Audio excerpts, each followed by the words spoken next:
हा एक urgent order आहे जो एक वेळेवर आलेला होता. तर इथे मी 5 इंचाच्या टीनमध्ये स्पंज हा बेक केलेला होता आणि पायनॅपल फ्लेवर हा दिलेला आहे. तर इथे क्रम कोट मी करून घेतलेला आहे. थोडी थोडी क्रीम घेत इथे मी क्रम कोट केलेला आहे. तर आपल्या या केकसाठी मी रोज जे असतात छोटे छोटे रोज जे असतात छोटे ते ड्रॉ केलेलं आहे. तर त्यासाठी मी सर्वात आधी फायनल फिनिशिंग ही करून घेतलेली आहे आणि फायनल फिनिशिंग क्लीन केल्यानंतर छोट्याशा केकसाठी छोटे काही रोजनेल यूज न करता इथे मी हे केकसाठी फ्लावर्स केलेले आहेत. तर इथे मी आपला जो रोज बनवायचा छोटा नोझल असते नोझल घेतलेला आहे. त्याने पायपिंग बॅगमध्ये रेड कलरची क्रीम फिल केलेली आहे आणि एकावर एक घेत इथे मी रोजचे जे छोटे छोटे फ्लावर्स कळ्यासारखे असतात ते इथे मी बनवून घेतलेलं आहे.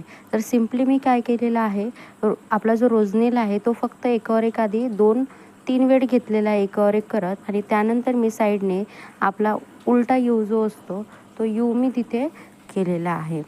सेम पद्धतीने मी ते 4-5 जे फ्लावर्स आहेत ते छोटे छोटे इथे मी ड्रॉ केलेलं आहे. तर कसं आहे, आपल्याला झटपट डिझाईन बनवायची असेल तर थोडी कसं वेगळी बनवायची असेल तर आपण तीच ती बोरिंग डिझाईन न करता आपण त्याच नोझलने वेगवेगळ्या डिझाईन्स आहेत तेही झटपट आपण ते ट्राय करू शकतो.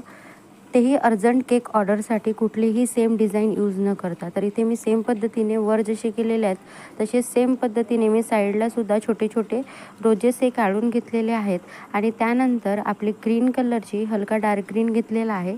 तर त्याच ग्रीन कलरची मी तिथे डिझाईन केलेली आहे आणि वर आणि खाली त्यांना ते ड्रॉ केलेलं आहे आणि त्याच पायपिंग बॅगच्या मदतीने तिथे छोटे छोटे लिप्सचा पण आकार दिलेला आहे आणि सेम त्याच नोझलने ज्या नोझलने आपण फ्लावर्स केलेले आहेत त्याच नोझलने मी साईडला सुद्धा डिझाईन करून घेतली आहे. वर आणि खाली सेम पद्धतीने मी डिझाईन करून घेतली आहे. तर इथे आपला केक रेडी झालेला आहे. ते झटपट कुठलाही बोरिंग डिझाईन न करता. ते कसे वाटले ते कमेंटमध्ये सांगा आणि आवडल्यास लाईक शेअर सबस्क्राईब करा. धन्यवाद.